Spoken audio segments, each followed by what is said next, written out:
Salam, perkenalkan nama saya Harsanda Badida, NIM 103 2022 0024,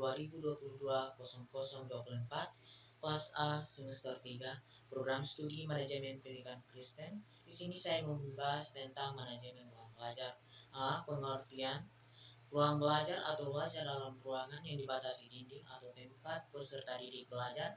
Selanjutnya, menurut Mutohar menjelaskan definisi manajemen ruang belajar, yaitu proses atau upaya yang dilaksanakan secara sistematif untuk menciptakan atau mewujudkan kondisi yang belajar yang dinamis dan konduktif dalam upaya menciptakan pembelajaran yang efektif dan efisien.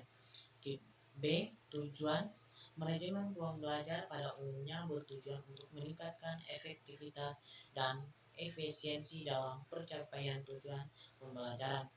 Berkaitan dengan tujuan manajemen ruang belajar, Lukman dan Suryana menjelaskan sebagai berikut. A.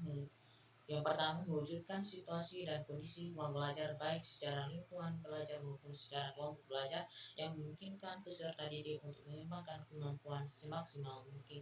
Kedua, menghilangkan berbagai hambatan yang dapat menghalangi terwujudnya interaksi pembelajaran.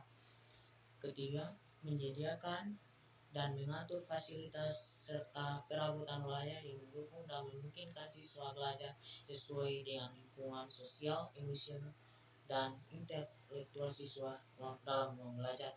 Keempat, membina dan membimbing siswa sesuai dengan latar belakang sosial, ekonomi, budaya, serta sifat-sifat individualnya. C. Prinsip yang diperhatikan dalam manajemen ruang belajar dikemukakan oleh Lois Sell adalah sebagai berikut. Yang pertama, visibilitas. Kedua, aksesibilitas.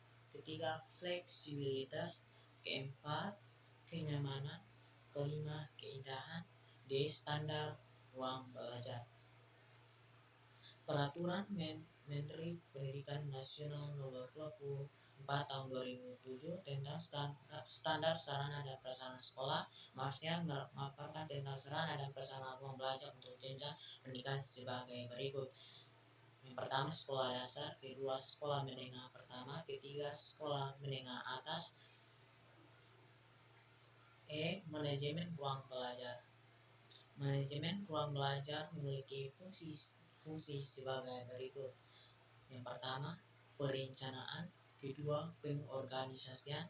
Ketiga, pengendalian dan pengawasan.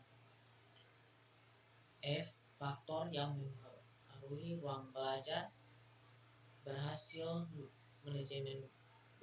manajemen ruang belajar dalam memberikan dukungan terhadap pencapaian tujuan pembelajaran setidaknya dipengaruhi oleh 3 faktor sebagai berikut. Yang pertama, kondisi fisik. Kedua, kondisi sosial emosional.